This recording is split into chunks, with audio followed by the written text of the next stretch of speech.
আচ্ছা বলতো ক্ষমতা কাকে বলে? একদিন আমার এলাকায় আসুন, দেখিয়ে দেব।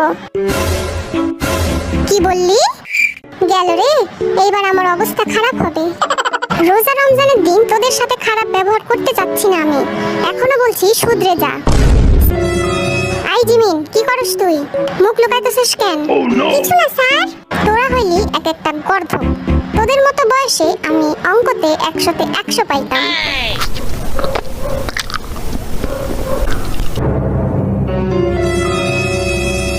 যা, ধরা খাইয়া গেলাম তো।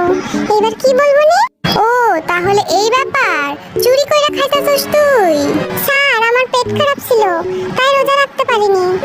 যাক বাবা, আমার হাতে খাবার আছে, এইটা মনে হয় দেখতে পাই নাই। আইভি, তুইও রোজা নাই? কি বলেন স্যার, আমি তো রোজা। ফাজলামি করার আর জায়গা পাস না? না না স্যার, আমি তো রোজা ছিলাম। কাল ইফতারের সময় এই খাবার বেঁচে গিয়েছিল, আর আপনারাই তো বলেন যে খাবার অপচয় করা ঠিক না, তাই তো আমি খাবারটা নষ্ট হতে দিলাম না। ঠিক করিনি স্যার? তা তোর পাশেরটারও কি সেম কেস নাকি?